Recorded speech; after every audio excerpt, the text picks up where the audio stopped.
Hello everybody, Delahan here with another game of Dawn of War 3 1v1. This is another match between myself and Skynet. This one I picked for a specific reason, because I did just do one, so I'm mainly just doing this one because I want to demonstrate an economic principle that seems to be kind of lacking in the metagame, but also something that works really well. So this works well because Skynet does a very meta Space Marine playstyle. He's got all the attack doctrines, he does Death Watch Gabriel, he does do like the Terminators in the mid game for like their presence ability that lets Devastators shoot without setting up. So I kind of opened with a bit non-meta. So I opened with an early armory and a barracks here. And the doctrines I have are Scout, Sniper, Overwatch, Jonah Orion's Command, and then the standard shorter cooldown, I put attack and a drop pod. So the way I open is I actually open with a power generator, where Skynet, he likes getting requisition gens, and we'll come back to that in about 5-6 minutes or so to explain. So I open with something pretty aggressive. I get this early armory, so I can get some early plasma guns supported by snipers and scouts. Kind of just using the plasma guns to do the crazy DPS versus tax, and then they actually make my attacks more cost effective, and then snipers kind of supporting. So I'm just gonna fast forward a little teeny bit here. Alright, so yeah, opening wise, we got the attack and the scout, and then followed up by a regular scout. And just kind of taking advantage. Plasma guns are 155, so the way I set this up is I get one power gen, get the armory, and get the plasma gun after the snipers. So let's get up to here. So this sort of situation is also it's very aggressive with his attacks. So you just kind of hold your shield gen, play defensively. The thing I'm discovering as I play more Space Marines, because I'm more of an Orc Eldar player. Like Space Marines are by far my weakest. But the thing I've kind of discovered is you don't want to be too aggressive unless you're gonna win. So here's the early plasma guns coming up here. So right now we got the Sniper Scout supporting these plasma attacks. These plasma attacks just doing some damage. Plasma attacks, once they get going, just do crazy damage. You just gotta make sure you don't get knocked down too much. Although that does kind of help you out because it does reset the cooldown. And then we'll kind of just follow up with another sniper, rec gens, that sort of stuff. Lots of upgrades, but yeah, we're gonna reach a point in this early game where I'm gonna show you how much power I've spent versus how much Skynet has spent. So he's got 2 rec gens coming up here. So you can see that wombo combo there, right? You use the Overwatch on them, and you hit them with the blind grenade and just shoot them, and you do a pretty nice chunk of damage there. Pretty deadly. And then you can just kind of walk away. He's getting sniper scouts of his own, so he's kind of mixing up. Usually I don't think I see him do that, but I guess he saw me get snipers. He's like, I need snipers. So initially this looks like I'm kind of on the defensive here, but it kind of works out where the way my build works is it gets stronger as I get more units out, which makes sense, obviously. But like, basically, his is strongest right now with like 3 attacks and like support, whereas mine in like 2 or 3 minutes I'm going to be extremely strong in comparison. He's going for his elite point gen, I think, just to try and get his elites out a little quicker. I think he feels like he can afford it. So I got 2 sniper scouts out, and blind grenade, and 1 tack with a kind of whiff blind grenade there. So that's the Overwatch there. It's kind of tricky to use that effectively. You can see Death Watch coming out. So this is a really scary point in time, right? This is 4 minutes here. We got 3 tacks and Death Watch. So this is pretty scary here. The map is Shrine of Versarion, by the way, which I don't think I've casted. I like this one because there's 2 elite point generators. And I don't like that this turret defends this resource point. I feel like that's a little cheesy. But basically, we just play a little defensively here. You know, he's playing... Normally players aren't this aggressive, but I think he feels he has the advantage. But if you just play carefully, the snipers are really good at playing defensively. They just punish this kind of play where he can't really do a ton. He could have tried to snipe the generators, though. He could have done that. But he's got 3 rec gens. He's got a listening post up here. So he's spending... If you look at the power, right? Power-wise, he has a lot less income. He has plus 18, minus 6 from upkeep, and I'm sitting at plus 42. So I can afford to spend all this extra power on plasma attacks, that sort of stuff. So we got another attack coming out, 2 plasma guns. So once I get 2-3 plasma guns supported by these snipers, this becomes extremely deadly. I'm also going for Diomedes as my first elite instead of Death Watch. That's also really powerful because Diomedes is all about persistence, and these are all units that benefit from staying engaged in a fight longer. So initially this is a little scary, but you start to snowball a little bit once you start getting your units out, getting those upgrades. You know, I do think I get a lot of upgrades back in the Arsenal. I like that early Arsenal. Like, I really can't play this game without getting upgrades early on. They're just so powerful. They were even better before when, like, tier 2 health was, like, plus 30%. But you can see, if you catch him out like this, and you could just completely pick off units, and once these plasma attacks get really going, they're just going to do some brutal DPS. Like, you can see the DPS kind of climb up here. Let's say actually do more damage. And as long as you just make sure to dodge these grenades, these plasma attacks are going, and they're doing, right now, they're doing ridiculous DPS, and they're just melting that tag squad. And then, of course, Diomedes is out now. So this becomes a very scary situation here, right? Because I've spent, you know, 30 plus 100, like a good 100 plus power more, whereas he's got 3 snipers. But because he doesn't have any power generators, and he's spending all his requisition just keeping these guys in the field, this makes this really difficult for him to engage on. And like something like Diomedes is really good at mopping up sniper scouts because he's got a really good pistol and really good damage per hit. So he can actually like 2 or 3 shot them. You gotta watch out for this Deathwatch Vortex Grenade. Like, you see how much more damage he's taking just from that debuff being focused fire. Like, these plasma attacks get going and they're just gonna start shredding. The Overwatch scouts can also start doing Overwatch. That boosts their damage a little bit because they shoot more often, as it were. We don't have any upgrades back at home just yet. Diomedes getting a little brave here, trying to engage the Deathwatch. So this is kind of a situation I thought Diomedes could totally win this, and he probably would have if I would have activated the Liturgies. But I thought he had this. Deathwatch doing a surprising amount of damage in melee. And Diomedes does die before he can get that last hit in. Which looks really silly because Deathwatch is like, eh! Like this weak little punch. But you see, the plasma guns are just, they're so difficult to deal with just regular attacks because comboed with the stun and the sniper, I just have a lot more damage output. The attacks are scary because they're cheap, but if you're not teching behind it, you know, you start to get in a situation where you don't have the tools you need to really contend with it.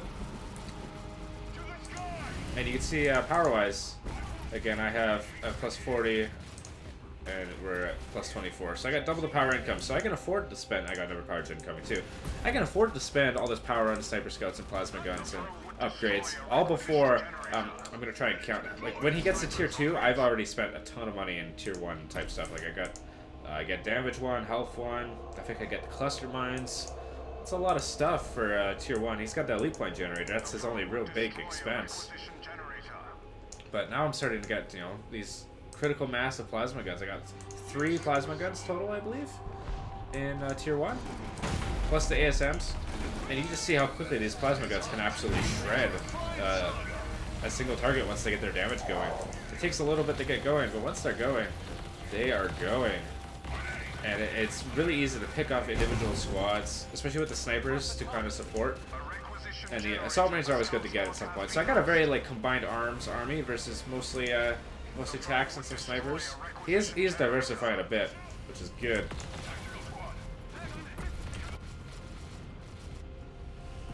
I really like cluster mines and scouts too because they're just free damage. People have a really hard time detecting them, and they're like 400 damage a pop. So you get 3 per squad. It's not a bad investment for 125, at least at some point in the game. Like, I remember seeing when people would do those crazy, like, they get like 20 scouts or something absurd like that. They wouldn't get the cluster mines. It's like easy money at that point. You just may as well, because it's going to give like 8 squads mines. So he's starting to get some power here. But he's behind on income, and my army is really scary. I got 3 plasma attacks, 2 snipers, assault marines, and blind grenade, regular scouts. And he also doesn't have the arsenal, so I can start getting these upgrades. So I got damage 1, I'm getting health 1. So now my guys are going to be stronger, they're more durable, and they're going to do more damage. And these guys are going to be regular, default.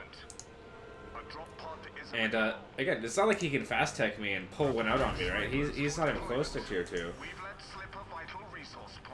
Because he puts so much in the rec gens. That's the other thing that I think people really underestimate is even if you rush tier 2 in Dawn of War 3, it's pretty tough to get like something extremely dangerous these days. Like, they did balance it out. So if you're gonna play, the way to play I think is to play a really heavy tier 1, lots of upgrades, getting lots of I wouldn't say get lots of early elites. Like, I have Diomedes and Gabriel, and I feel like they combo extremely well together. But then I got Solaria, so Solaria is not going to be a for a while. So we're looking at this. Skynet's got a bit more generators, I think, at this point, but his army's a lot weaker. So Gabriel coming in here. Gabriel coming in isolated like this. Plasma Guns absolutely excel at countering a hero like Gabriel that's really tanky, because they get their damage going and then they just start doing crazy DPS to him. And the snipers and like all that stuff. This is really tough for Gabriel to engage by himself, and Diomedes just sits back here giving everybody a shield. So once these Plasma Guns get going, you're going to watch Gabriel just drop off a cliff in health. But it also helps to have the snipers out. Snipers are also very good against elite units. But yeah, I really like this kind of playstyle with the early Plasma Guns. I'm finding it pretty effective. I prefer it to doing something more traditional. Like, I realize you could probably get by just doing the attack spam and all that nonsense, but I find this is more fun to play. Although the only thing that sucks is if they get picked off, that's a big expense to lose. That's the one thing that Plasma Guns are kind of the only upgrade like that in the game, or attack upgrades, where you can upgrade a specific squad. They get punished like that, but they're extremely powerful to make up for it. And then just, you know, get some reinforcement. That's the thing I'm learning with Space Marines, is you gotta make sure you have some, like, listening posts are really important. You just gotta play extremely defensively, unless you have your abilities ready to go. But yeah, we can see, I think, we got Tier 2 coming up right now for Skynet. So, 12-minute Tier 2, but, you know, I have all these upgrades, and I'm still not that far away from Tier 2 if I really wanted to. Part of that is having more eco, but also just this is something that happened in Dawn of War 2 as well, in the meta game. As the game matured, people realized you could just invest a lot more power in stuff in Tier 1, Tier 1.5. We call Tier 1.5 anything that costs like more than 30 power, because people used to just rush straight to Tier 2, get like a Falcon or a Razorback or something. But now the idea is you want to get a lot of... You don't want to go... You want to basically match your opponent's power expenditure in Tier 1. And if you get some advantages, like you kill some generators, you can afford to spend more. If you lose some generators, you got to spend less, etc., etc. So now we're going to start seeing that Gabriel Diomedes combo, and I feel like this is a lot stronger than, say, Deathwatch. Deathwatch is... He's not bad. His Vortex Grenade is pretty fucking amazing. But I find Gabriel and Diomedes just to be so difficult to counter because they're so tanky and bruiser and melee, and Gabriel has so much disruption. So I find they work really well together. And once you start getting that shield from Diomedes as well, it just becomes real tough to engage on this. You can see how fast this his Gabriel is going to get focus fired by all this stuff here. Once the Plasma Guns get their overheat going, they start toasting dudes. But you also just have lots of knockdown. Also counters this kind of... He's got more snipers and more attacks, but they're getting disrupted. So it looks like he's pulling back here. And Gabriel, so much disruption potential.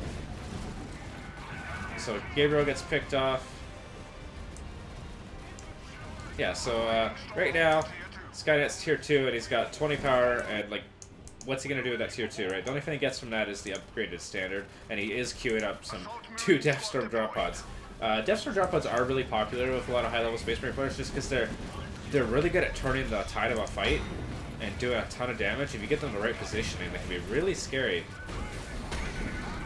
But they're also pretty expensive and pretty slow to build. I tend to prefer using more simply... Like, I have a hard time as Space Marines filling up my drop pods because I don't get enough rec gens, I think. But you see, I think I'm almost Tier 2. Yeah, I'm going Tier 2 right now. So my Tier 2 isn't that far behind, all things considered, despite spending, you know, I bought, what, 4 Plasma Guns in Tier 1? And it's not like I had more generator... Well, I had more power generators, but I didn't have more resource points. Not excessively, anyway.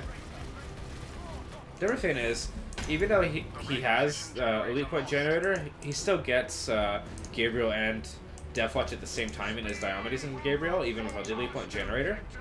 So that's another reason I prefer, well, I guess it wasn't exactly the same time. It was pretty close, so I think he called Diomedes down over here, and then by the time he was attacking, I had Gabriel. But, you know, it's not really much faster in this sort of position. And once you get to this kind of stage where you can start popping shield gens, that's everything about investing heavy in Tier 1 and Dawn of War 3, is you kill shield gens and you get money. So I find, like, playing these, like, I'm only going to build techs playstyles, are really strange because I don't see a reason why you wouldn't just add at least, you know, infantry upgrades to that, right? Because why not? You may as well. You'll be stronger and you'll be more effective that way.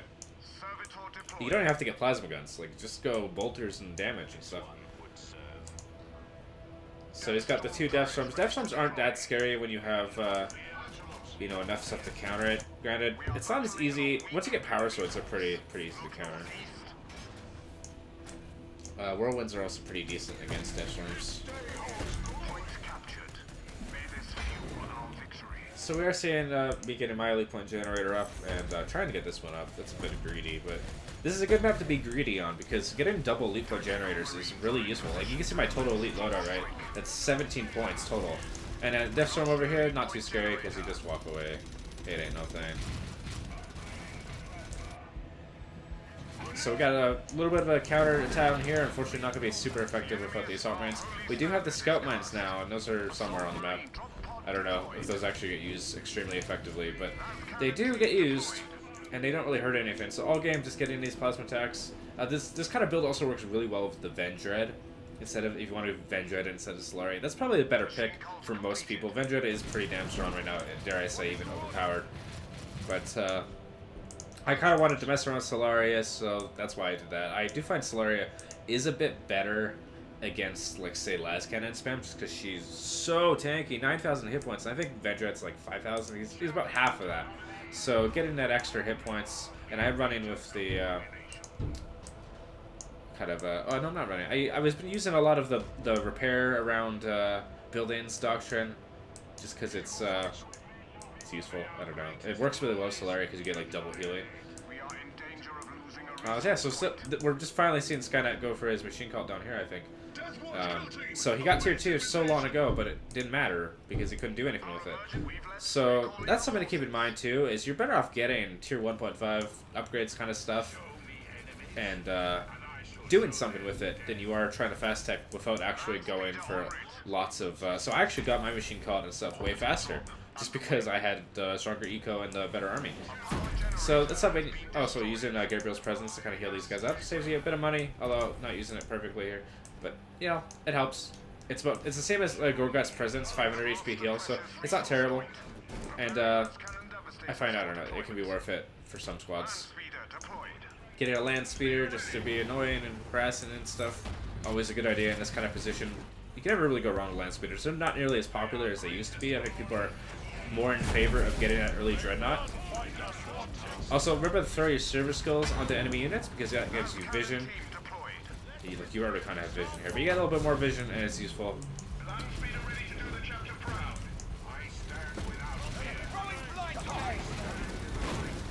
Land Speeder's also pretty good against elites like Gabriel. Also, in this guy's situation, Death Storms are pretty bad because you just get into shield gem, and they're not so effective. Could be focusing it a bit better with the last cannons and stuff, kind of micro nap, kind of focusing on keeping these units all knocked down. Because you want to make sure that you're tying up as much as possible over here in the melee.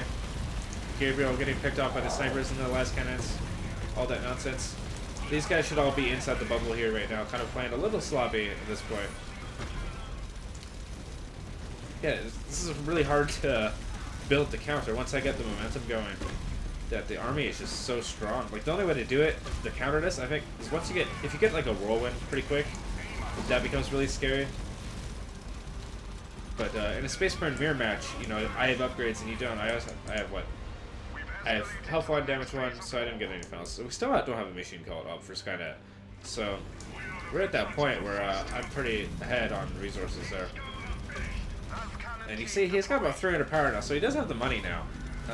And he's got Terminators coming in. Terminators, not so effective against Gabriel and Diomedes. Gabriel's really good at disrupting them. Same with Assault Termies.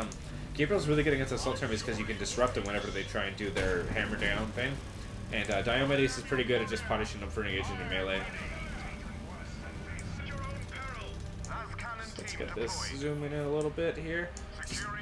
Last cannons are a bit OP right now. You always kind of want to be pumping them out and just pressuring shield gens and whatnot. Once they get this going, they do, what, 75 DPS with granted with upgrades. But still, like, their DPS is ridiculous and it builds up so fast that it's pretty hard. The only way to punish them is to knock them down. But you see how fast this one's going to build up here, right?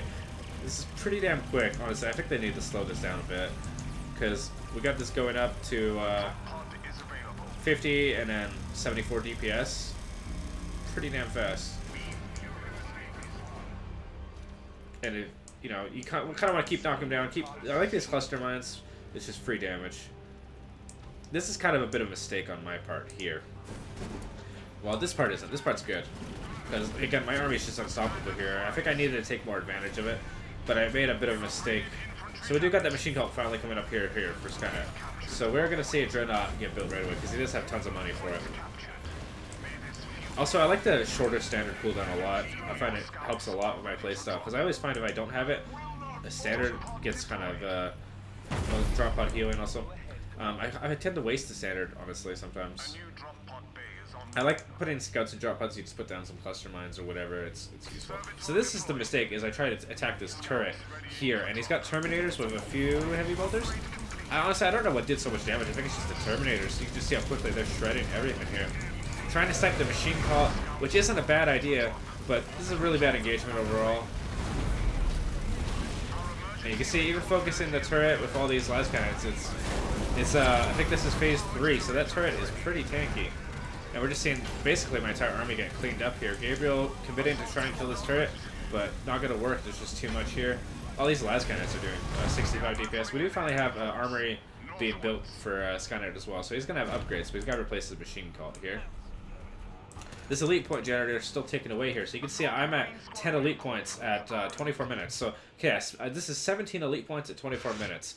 Normally, 17 elite points, let me do the math here, 17 times 2 is like 34 minutes. So this is 10 minutes faster from getting the 2 shield gens and the 1 elite point generator. So we take off the shield gens, that takes off 4 minutes. So this is about 6 minutes faster from having an elite point generator all game getting Solari out. So you can do heavier elite point loadouts, you know, 16 plus. I wouldn't go, you know, more than like 20. I think 20 is about the max you want in a 1v1. Unless you're on a map like this and you think you can totally hold both elite point generators. But I think that's a bit overzealous. But now Solaria is out, and so this kind of makes up for me losing my whole army there, because Solaria can basically fight his entire army by herself. Kind of overcommitting here with Gabriel and Deathwatch, where the rest of his army is out of position. I think he was underestimating my army there. And Solaria just does so much DPS, especially when she starts overheating. Also, Whirlwinds get that little passive flame ability. Somehow, the passive flames from the Whirlwind are actually weaker than the ones from the Deathcopter. The Deathcopter one's a bit overpowered right now. You can see it like doing more las cannons than Devastators, just because las cannons actually do almost the same DPS. Although they do anti-vehicle, so I think that is a lot less against infantry. But yeah, Devastators are really scary with the Terminators, because you just get like 2 or 3 and you're pretty tough to deal with. But Solari doesn't really have to fear for these las cannons too much, because just tanky enough and there's not enough stunts. These guys would be a lot scarier with Terminator's command, where they can do the stun kind of stuff that also prevents you from attacking. That's a lot scarier. So we got Dreadnought coming out for me, and Assault Marines kind of just chipping away. Economically in the background, I did overcommit the power generator, so I did have a hard time getting that wreck income. Income-wise, we got way more wreck for Skynet here. Kind of doing that mass recall a little preemptively. Using mass recall is risky at this stage of the game, because if he did manage to kill a turret and I was like say across the map, it's basically a free win for him. At this point in the game, sniper scouts kind of fall off in usefulness. Like, they never get useless, but I don't really replace them. I focus more on getting assault marines with power swords, because those are just kind of easy attack move, jump in, you know, do some decent damage against everything. And las cannons. I would also maybe mix in like more attacks again. You get more plasma attacks at this point. Pretty good idea. Whirlwinds are also always great. They just do so much. Deathstorm, drop pod. Wait, it's not Deathstorm. That's just Solaria. Never mind. But we do got that Orbital coming right in on Solaria there. Just kind of messing her up. And Diomedes does manage to capture that. And we do have a ton of stuff coming down here. Solari's kind of whiffing her Iris-Storm missiles, but those do a ton of damage. But Gabriel's all that we need. Deathwatch manages to teleport out somehow there, just barely. And these last cannons are just sitting in the back. He does have upgrades now a little bit. He's starting to get those upgrades. But I've had these upgrades almost the entire game. I don't have tier 3 because I didn't actually go tier 3. I believe he did actually. Yeah. So he did go for tier 3 as well. Which I think that's also a bit of a risky maneuver. Like, Predators are useful, but... And having that orbital and stuff. Or, well, it's a good idea for him because he already bought all his elites. So going tier 3 makes sense because you can start spending those elite points on orbitals. So that's... If you go for elite, light elite point loadout, getting that fast tier 3 is probably a good idea. And again, assault rates and power sources are just so good at picking off stuff like this. Like, you can't even really counter that. It's just gone before you can... It's done. Like, you blink and it's gone. The Whirlwind's actually, too, with the passive fire barrage stuff, is actually pretty decent against this sort of stuff. So you can kind of soften up a lot of generators with the Whirlwind. I don't have any upgrades as well. With vehicle damage upgrades, this would be even better. But look, like, I just did a good, nice chunk of damage for free, essentially. Like, there's only, what, 30-second cooldown on this? Yeah, it's nothing. 40 seconds. That ain't no thing. And Solaria, yeah, Solaria is really strong. You don't see a lot of 9-point elites, and if you do, you usually see Paladin over Solaria. Paladin has a little more utility, I think, but Solaria is just so reliable. Just does so much damage, and like using this ability, even if it gets disrupted, it does force like that much damage into that Predator. And this is the Death Star drop pod that you still want to get these as Space Marines. You always generally want one on hand, but yeah, you don't really want two. And this is kind of the Whirlwind mopping everything up, everything just exploding and dying here. And that's wrapping up the game, no problem there. Anyway, I hope you guys understand the concept I was trying to explain about spending that power early on to get upgrades instead of trying the fast tech. It tends to be stronger and more deadly, especially stuff like plasma attacks are worth trying out. So, thanks for watching.